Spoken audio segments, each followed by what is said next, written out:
mu fatan mutane da yawa sun tambaye mu ra'ayi menene ra'ayinka na ce ba ni da ra'ayi a cikin siyasa ba sai ce ko ina goyon bayan ya suna su apc pdp nnpp labour da sauransu. to duk ba da ra'ayi a cikin koda amma dukan su gaba da ina goyon bayan su kuma ba zai yi su ci gaba da ba ɗaya ne zai ci. Allah ya zaba mana alheri a cikin daya.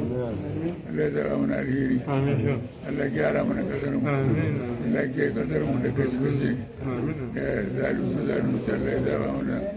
Allah ya kiyaye mana kasar mu da ba mu lafiya da zaman lafiya da kwanciyar hankali a kasar mu. Albarka annabi sallallahu alaihi wasallam. Shari kai na ne ya ji ko? Ina ji shehi. To madalla. Shehi na cewa to kowa dai fito yayi zaben sa lafiya ya koma lafiya zabi wanda yake so. Muna kan haka kowa ya fito lafiya ya zaɓe lafiya ya koma gida lafiya ya zaɓe kuma ya nuna masa wanda zai zaɓa ba ya zaɓe abin da yake so a ransa a cikin abubuwan da za a zaɓa mutane da za a zaɓa. Alhamdulillah. Shi bayan haka kuma shugabanni na gari suna taimakawa ƙasa wajen samun ci gaba. Wace fata kake kan shugaban da zai zo na Najeriya bayan Muhammadu Buhari? Wace fata kake wa sabon shugaban Najeriya in Allah ya sa aka yi zaɓe lafiya? Menene ya kamata ya mai da hankali ake saboda taimakon ƙasa? Ito ai taimakon ƙasa kan kowa ya san taimakon ƙasa. Amma cikin gwamnatin da muka fito mun ji zafi ba mu ji daɗin ta ba. Akwai abubuwa da yawa na matsuwar mutane a cikin zamaninta wanda mu ji daɗin su ba. Kamar tsare ƙasa, kulle ƙasa, a hana komai shiga na ciki kuma baya isa, wato ba ji da talakawa mummuni talakawa 'yan ƙasa mu ji daɗin waɗannan ba. Kuma kowa ke jin wannan koke-koke da muke yi idan ya samu mulkin ba zai manta da wannan ba, shi ma zai yadda zai ya kauce koke-kokenmu ya yi mana abubuwan da zai iya yi na yalwatan ƙasa. Ya bari wani abun da ba mu da shi ko wanda ba mu da shi isasshe ya bari ya shigo mana daga kasar waje, kuma kar a matsawa ƙasa a daure ta a hana fita a hana shiga kamar yadda waɗansu zamanai aka yi. Na'am, shehi mun gode kwarai da gaske. Shehi muna godiya kwarai da gaske da wannan dama da ka yi wannan babbar magana. Cikin maganganu da ne wanne ne ya fi ƙayatar da kai? Shi abin da ya fi ƙayatar da ne cewa 'yan ƙasa a buɗa musu in gwamnati ta zo su samu arziki, a daina rufe ƙasa, abinci ya wadata, komai ya tafi daidai. Yi na faɗi wannan. Na ce ai duk wanda yake cikin ƙasar nan ya san zamanai da suka wuce ƙasar nan ta sha wahala. An kama ƙasa an rufe an hana komai shigowa, abin da ake da shi cikin ƙasa kuma baya isan mutanen ƙasan. To sai ya zama mutanen ƙasa su yi wahala, sun samu wahala, sun samu kansu a cikin matsi da matsuwa dalilin rashin kulawan gwamnati akan rayuwarsu. To duk wanda ya samu zaɓe aka zaɓe shi ya mai da hankali akan wannan, ya yi tausayin mutanen ƙasa.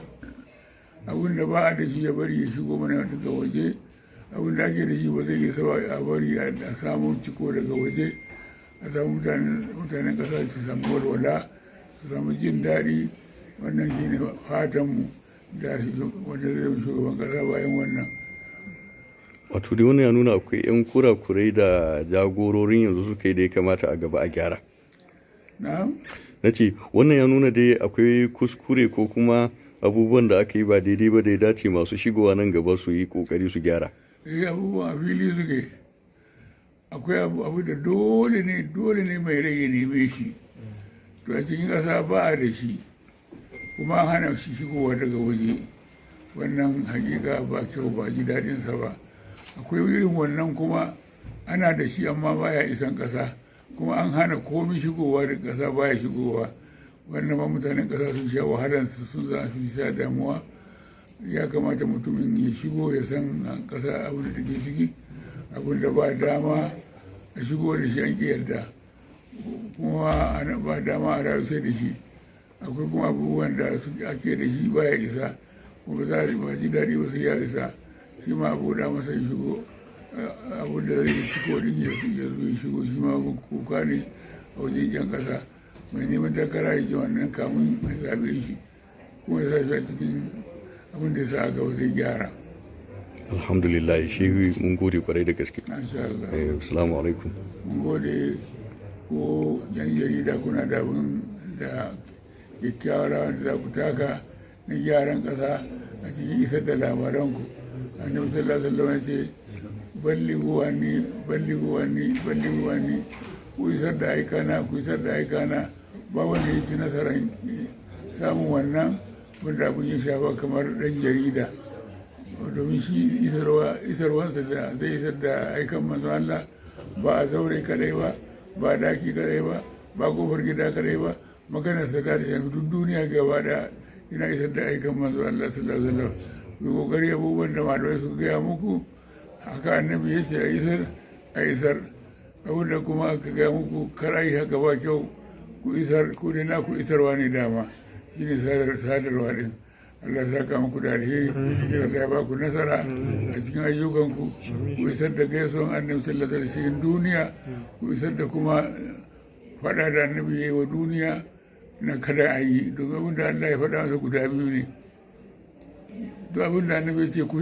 yi wannan gaskiya kenan duk abin da annabi ya ce ku bari kada ku yi wannan gaskiya kenan su biyu ne wa dama amma ta kuma rasulu fa kuzuhu amma ne kuma nufantahu wanda yake ba wannan ba to ba sa ku dole ku kula da shi ba abin da Allah annabi bai ce a yi ba abin da annabi bai ce a bari ba to wannan ba ku da karfin hanawa ko sawa a cikin yin su amma abin da annabi ce a yi dole ne a faɗa ku isar abin da annabi ce a bari kuma dole ne ku isar don a bari din ku samu lada kuma su isar da labarin annabi sallallahu alaihi wasallam. Alhamdulillah. Mun gode kwarai alhamdulillah. Alhamdulillah.